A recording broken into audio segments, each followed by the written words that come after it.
Ilang lugar naman sa Amerika na balot ng makapal na pulgada ng niebe, bunsod ng nararanasang snowstorm sa bansa. At Zimbabwe, inabolish na ang death penalty matapos ang ilang taon. Si Joy Salamatin sa sentro ng balita. Nabalot ng makapal na niebe ang ilang lugar sa Amerika bunsod ng snowstorm. Dahil dito, 8 estado roon ang isinailalim sa state of calamity. Kabilang na riyan ang Kansas, Missouri, Maryland at Kentucky, pati na rin ang West Virginia, Arkansas, Washington DC at iba pang parte ng New Jersey. Sa huling tala, umabot hanggang 14 na pulgada ang kapal ng snow sa bawat lugar. Ilang mga flights din ang nakansela roon dahil sa matinding hangin at lamig na temperatura. Samantala, pinag-iingat naman ng mga otoridad ang bawat residente at sinabihang huwag basta-basta lumabas kung hindi naman kinakailangan.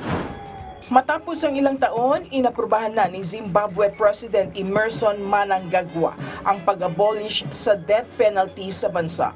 Mababatid na matagal ng kritiko ang presidente ng death penalty bilang isa sa mga nasintensyahan nito noong 1960s.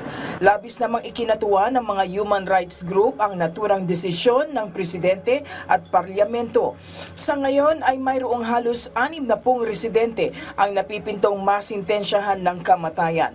Ayon sa bagong panukala, sila'y magkakaroon ng resentencing para sa kanilang magiging bagong sintensya. Engaged na ang MCU Spider-Man film co-stars na sina Zendaya at Tom Holland matapos ang 4 na taong relasyon.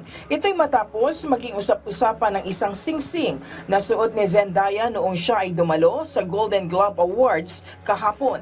Sa report ng TMZ, naging taimtim at intimate lang ang proposal ni Tom sa actress. Walang pamilya, walang mga kaibigan, tanging silang dalawa lang sa isa't isa sa mga tahanan ng pamilya ni Zendaya. Labis naman na ikinatuwa ng fans at kanilang mga kaibigan ang magandang balita. Joy Salamatin para sa Pambansang TV sa Bagong Pilipinas.